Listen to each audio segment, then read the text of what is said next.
संगत जी, सत्संग है गुरुजी की पुरानी संगत अंकल का, गुप्ता अंकल का 1987-88 में जब गुरुजी उनकी शॉप पर कपड़े खरीदने जाया करते। जालंधर की बहुत फेमस कपड़े की शॉप वो थी।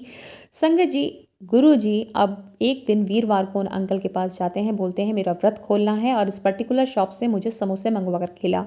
अंकल ने मंगा कर खिला दिए। फिर गुरुजी सेकंड टाइम फिर गए, फिर अंकल ने समोसे मंगा कर खिला दिए।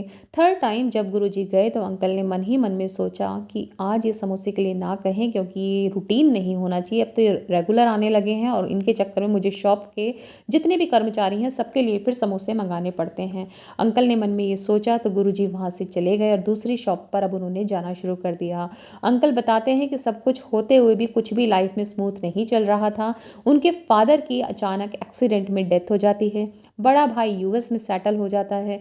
ये यूके में जाते हैं पर वहाँ पर इनका काम कुछ भी नहीं चलता और वहाँ से इन्हें इंडिया वापस आना पड़ता है। संगत जी, सारी ज़िंदगी अस्त व्यस्त होने लग गई थी।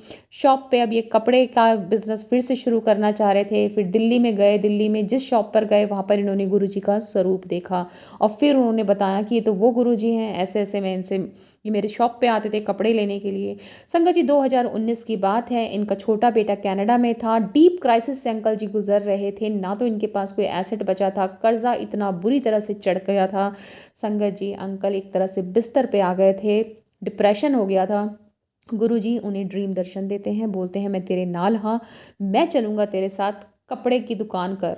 अंकल कहते हैं मैं कहाँ से करूँ, मेरे से तो बिस्तर से नहीं खड़ा हुआ जा रहा। गुरुजी रेगुलर उनके सपने में आते चले गए और बोले मैं तेरे नाल हाँ, मैं तेरे साथ चलूँगा, कपड़े की दुकान कर।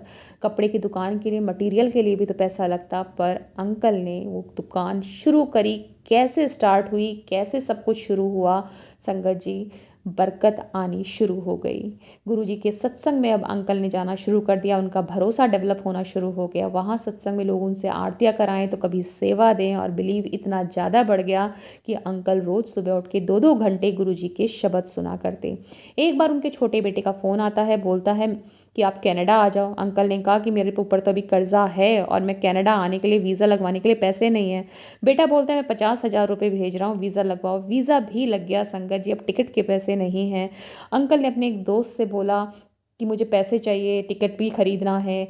उनके दोस्त ने बोला कितने चाहिए, अंकल ने कहा 10 लाख मुँह से निकल गया और उसने 10 लाख अंकल को दे दिए संगत जी। और अंकल कैसे भी करके कनाडा जा पाए। वहाँ उन्होंने फिर से कपड़े का बिजनेस शुरू किया और उन्हें ऑर्डर्स मिलने शुरू हो गए।